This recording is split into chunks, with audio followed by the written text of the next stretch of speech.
थी मानो बिजली और मेघ का जोड़ा हो। इस प्रकार उन्होंने भगवान के उस उत्तम अंतःपुर में प्रवेश किया जिसमें सैकड़ों श्रेष्ठ रमणियां निवास करती थीं।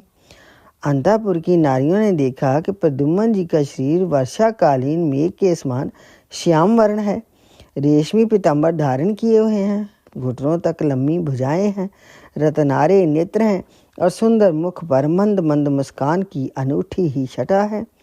उनके मुखारविंद पर घुंघराली और नीली अलकें इस प्रकार शोभायमान हो रही हैं मानो भौरे खेल रहे हों।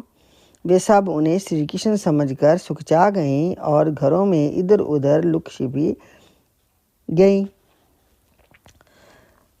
फिर धीरे धीरे स्त्रियों को ये मालूम हो गया कि ये श्री कृष्ण नहीं हैं, क्योंकि उनकी अपेक्षा इनमें कुछ विलक्षणता अवश्य है।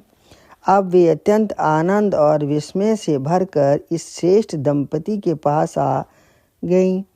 इस समय वहाँ रुक्मिणी जी आ पहुँची। परीक्षित, उनके नेत्र कजरारे और वाणी अत्यंत मधुर थी। इस नवीन दंपति को देखते ही उन्हें अपने खोए हुए पुत्र की याद हो आई।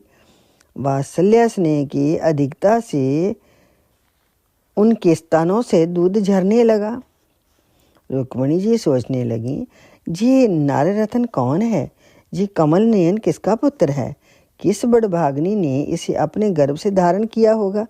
इसे ये कौन सौभाग्यवती पत्नी रूप में प्राप्त हुई है? मेरा भी एक नन्हा सा शिशु खो गया था, ना जाने कौन उसे सूतिका गृह से उठा ले गया था। यदि वे कहीं जीता जागता होगा तो उसकी अवस्था तथा रूप भी इसी की तरह होगा। मैं तो इस बात से हैरान हूँ कि इसे भगवान श्याम सुंदर की सी रूपरेखा, अंगों की गठन, चाल ढाल, मुस्कान, चितवन और बोल चाल कहाँ से प्राप्त हुई। हो ना हो ये वही बालक तो नहीं जिसे मैंने अपने गर्भ से धारण किया था, क्योंकि स्वभाव से ही मेरा स्नेह इसके प्रति उमड़ रहा है और मेरी बाईं बाँह भी फड़क रही है।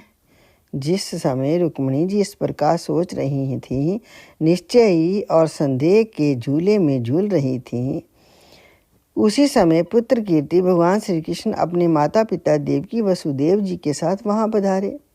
भगवान श्री कृष्ण सब कुछ जानते थे, परंतु वे कुछ न बोले, चुपचाप खड़े रहे। इतने में ही नारद जी वहां पहुंचे और उन्होंने प्रद्युम्न जी को शंबरासुर का आहार ले जाना, समुद्र में फेंक देना और जितनी भी घटनाएं घटित थीं वे सब क्या सुनाई। नारद जी के द्वारा ये महान आश्चर्य में